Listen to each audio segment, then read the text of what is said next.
Hi everybody, I'm Xiao Yu, and I'm here today to introduce to you my game, Story Squares.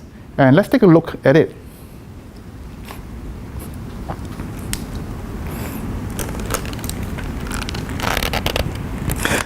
Now, Story Squares consists of a certain number of components, and we can see here that it consists of a certain number of tiles. They are called story ends.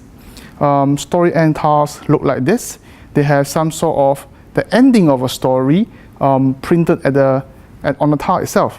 And yes, there are also blank tiles called story blanks, and they look like this. There's about 45 of them in the game. There's also tiles. There are gray tiles. They are used for writing words, and there's also a certain number of them in the game. And the game is designed for 4 players at the moment, and there are a certain number of tokens which look like this. This in particular is blue, and you have red over there, and we have 2 other colors that we can use in a 4-player game. But for this demonstration, we are going to use 2 colors for a 2-player demonstration, the blue and the red. There's also a cloth bag to hold the extra tiles. Yeah. And we also have tiles that looks like this. These are called shape tiles. They consist of some geometric shape, and they have a certain number printed on them, which is a number of tokens you can get out from the bag, from this particular bag, into your personal supply. We will talk about that in a while, but these are shape tiles. So at the start of the game, you will have about 45 of these blank tiles, about 15 of these grays, about 25 story ends, and another about 15 of these shape tiles. Now, a particular story end is selected to start the game. Okay, and usually this is hidden, but for demonstration, we know that the starting is and the light at the end of a tunnel faded, but no player should know this. All right, this is a randomly selected tile to start off with. Now, among all the rest of the story ends available, they are randomly selected, and each player will then choose, take 3, and they can choose 1 out of the 3 that they have chosen. For demonstration purposes, we are going to call the blue player here John, and the red player there Mary. And John has pre-selected this particular ending, and his ending is, and a single tear trickled down his face. Now that is his ending. He will keep this ending hidden from his opponent, which is Mary. So we will take this and we will hide it here, okay? And at the same time, he will draw 2 blank tiles and a gray tile, and we place it next here. Mary, on the other hand, draws a story end, and her ending is, and a smile breaks across her lips. This is also hidden from John, so she's going to put it here. Like John, she will pick at the start of the game 2 blank tiles, 2 story blanks, and 1 story gray tiles. Okay. We'll talk about how these tiles are used in a moment. And each player will get 20 tokens, okay, out from their bag to form their personal supply. And there should be about 10 of the tokens left in the bag, in their personal bag. Now, each of these tokens is worth 1 point at the end of the game, but not those in the bag. So for story shapes, as you've seen earlier, if you manage to get 1 token out from their bag into your personal supply, you are effectively gaining 1 point. So you have, this is Mary, and that's John. Now let's look at the process and the whole turn order when we start the game. Now in Story Squares, you start off with the starting tile. The aim of the game is to win, and to win, you need to get the most points. Or in games, we commonly call them victory points. Now, that's the winning condition of the game, to win the most points. However, that's different from the ending condition. The ending condition is, at any point of time, a player is able to draw visually, all right, a story which consists of 10 or more frames, all right, starting from this tile. And if the person is able to end with his own ending, he will end the game. Yeah, so, but for demonstration purposes, we will do five tiles, because 10 tiles will take much longer. So with that, we can probably start now. Okay, so during each turn, it consists of 2 phases. The first phase is called the draw phase, and that's why you have an hourglass here. This is a 30-second hourglass, and in each turn,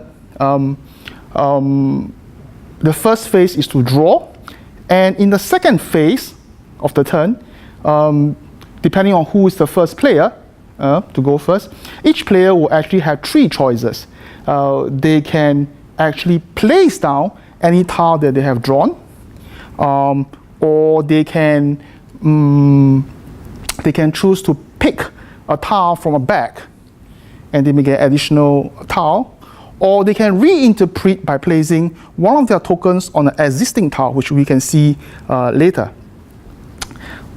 All right, and the hourglass doubles as a first player token to indicate who will go first during the second phase. Now let's take a look at how the game goes. Now let's let John start first. All right, so John now have the hourglass, and the time starts.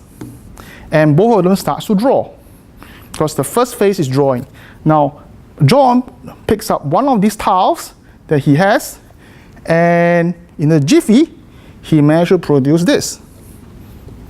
Now, Mary, on the other hand, also draws uses one of her tiles, and in a jiffy, she produces this.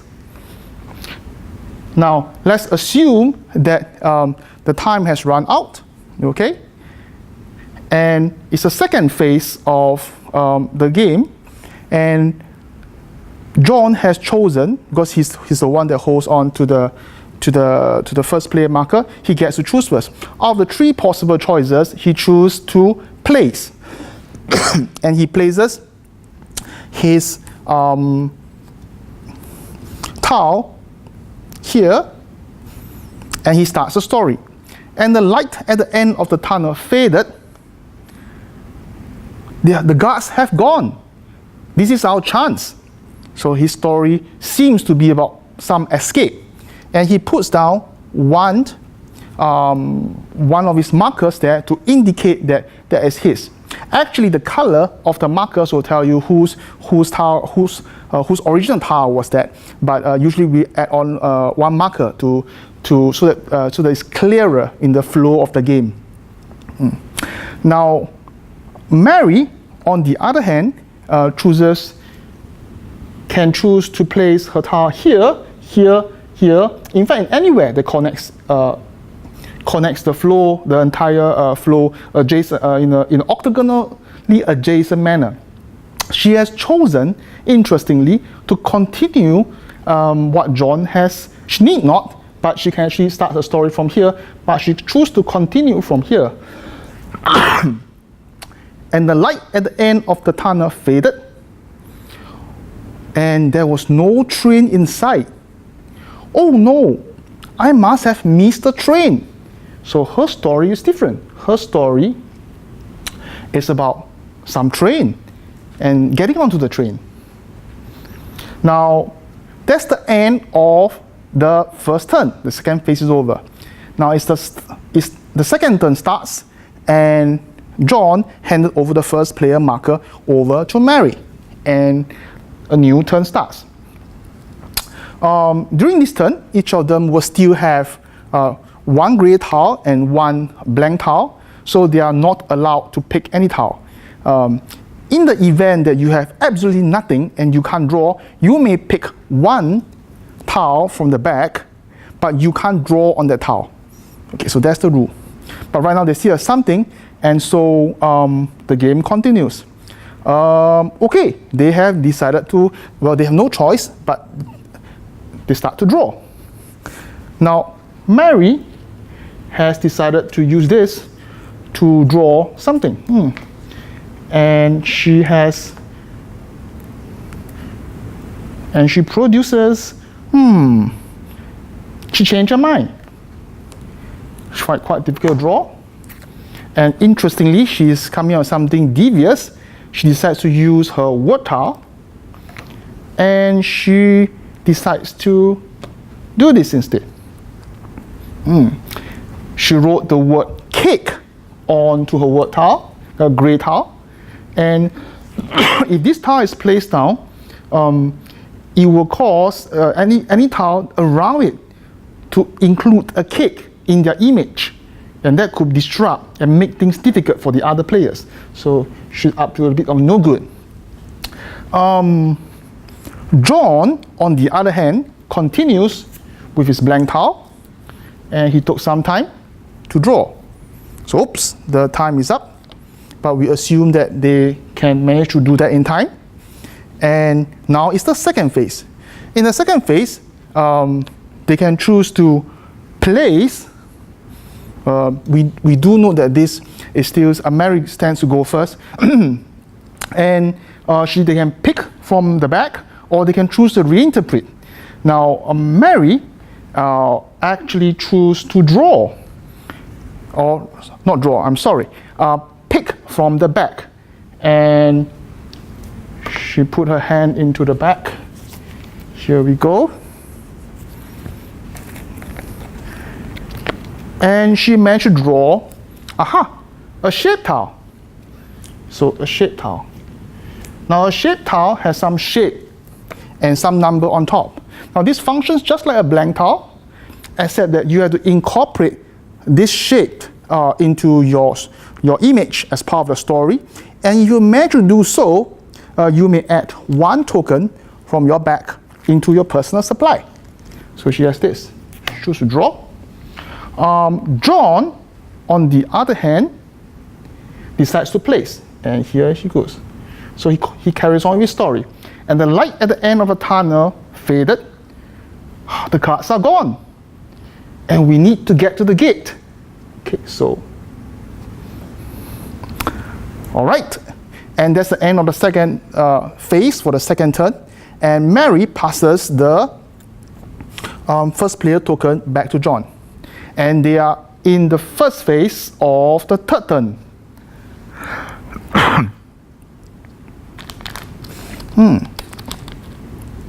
Now, in the third turn, they are required to draw. And, well, John only have this. So, but still, he can't draw an extra tile. He has to write something on the tile. Mary has plenty of things. And, well, let's see. Mary decides to draw. So she draws something. And she came up with this. All right. Yeah. Okay, some sort of chugging train. Okay. John is thinking hard. Okay. John has no choice, but he came up with something called a butterfly. That probably may or may disrupt Mary. Okay, and assuming that the time is up, it's time for the second phase of the third turn. Now, John gets to place first. So John, in his attempt to disrupt Mary, puts down the butterfly here. Okay.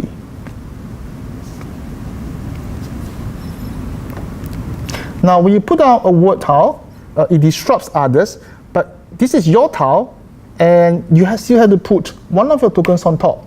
Now, any token that's put on here will get -1 point at the end of the game. So when you choose to disrupt someone, you tend to lose a little bit of your final points. So you have to do this carefully. Now, Mary, on the other hand, has choice.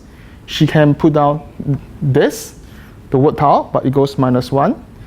She can also choose to put down this tile. Okay, but she does something different. She has chosen to reinterpret. Now, when you reinterpret, you need to give one of your tokens to your opponents, and if you do not have any left, you can't do this move, but it's worth 3 points to the other person. But she decides to do it, and she goes this way. And the light at the end of the tunnel faded. I can't see the train. I must have missed the train. Okay, it's legit, so it goes on. But now she can act as if this tile is hers. Flow. Remember, the goal to end the game is to have a continuous connected flow of tiles leading to your end tile. And if you're the first to put this down, you score an additional 5 points. All right, now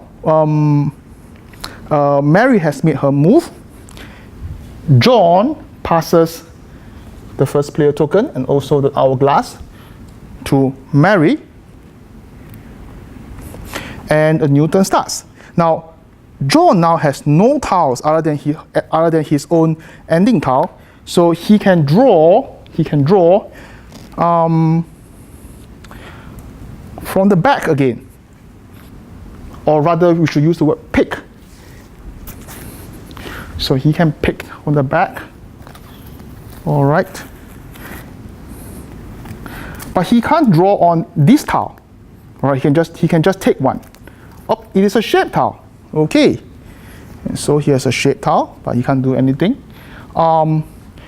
Mary, on the other hand, can choose to actually erase this if he wants to. You can actually make modifications. Yeah. Or you can draw. She can. And she decided to draw to turn this shape tile into some sort of clock, I guess. It's the second phase now, assuming that the time has ended, and Mary gets to do her action first. And she goes on with her story. She decides to place. Well, she's going to use a shape tile. She starts, and the light at the end of the tunnel faded. I can't see any train in sight. I must have missed the train. She turned and looked at her watch. Well, okay, it's a watch or a clock. And because this is a shape tile, she gains 1 point from this, her bag, into her personal supply, which will be calculated for points at the end of the game.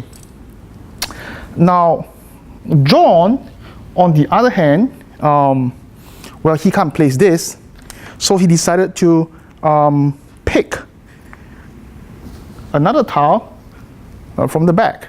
So let's pick one, and voila, he got a blank tile. So now this is John's tile. And Mary placed the first player token back to John, and the drawing phase for the next round will begin. Okay, and now starts. Now, well, Mary has these two. Okay, sorry.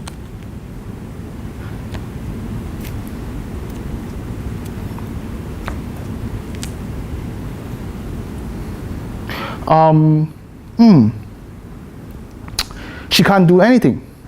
Yeah. So she decides to pass.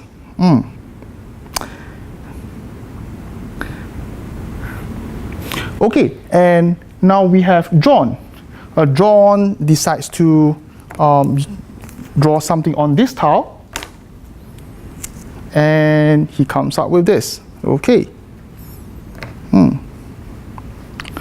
Well, now it's Mary's turn.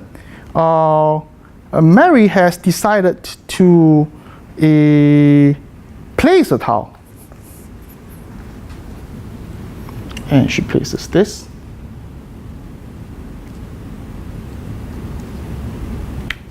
And she continues the story. And the light at the end of the tunnel faded. There's no train in sight. Oh no, I must have missed the train. She looks at her watch. At the same time, she hears from a distant sound of a train tooting. Toot toot. Oh. And she wants to do that because she wants to use this series to put down her ending tile, which must make sense. At the same time, John, who has put this, intends to continue the story this way. And the light at the end of the tunnel faded. The guards have gone. We need to get to the gate. And the moon has disappeared behind the clouds. Okay.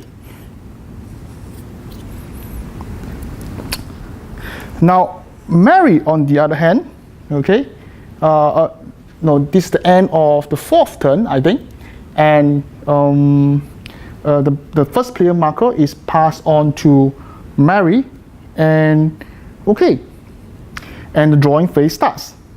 Well, Mary intends to end the game, so there's no need for her to do anything, and she can't draw because she still has this particular piece. And John, on the other hand, uses this shape token, and he draws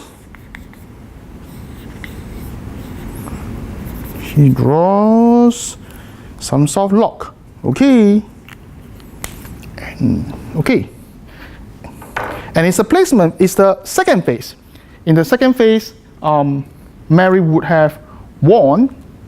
Okay, and this is what she says. The light at the end of the tunnel faded. Okay. There's no train in sight. I must have missed the train. She looked at the watch.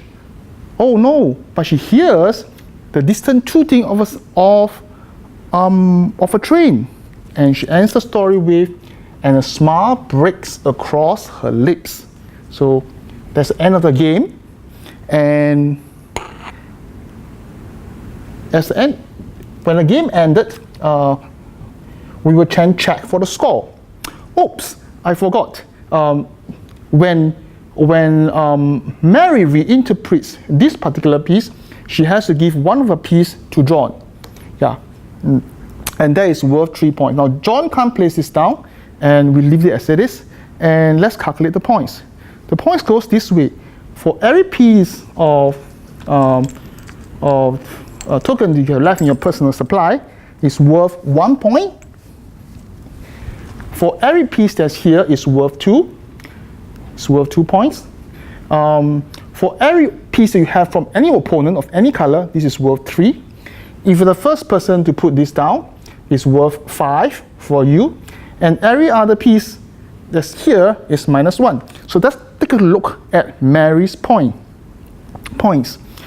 She has 1, 2, 3, 4, 5, 6, 7, 8, 9, 10, 11, 12, 13, 14, 15 points here. 15 points plus 1, 2, 3, 4, 5. That is 10 points, 25 points. She's the first to put this down. And that is 30 points. Now for John, let's take a look. John has 1, 2, 3, 4, 5, 6, 7, 8, 9, 10, 11, 12, 13, 14, 15, 16. 16 points. The 16 points and 16 plus 3 is 19. 19 points. 19 minus 1 is 18. 18 plus 6 is 24. So 24 versus 30 looks like Mary has won the game. So, okay. So that is the fundamentals of how Story Squares is being played.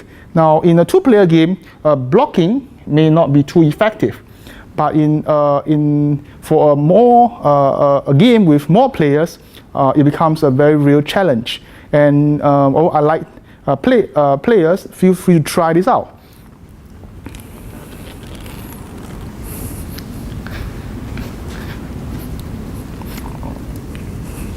Well, I hope that you have enjoyed Story Squares.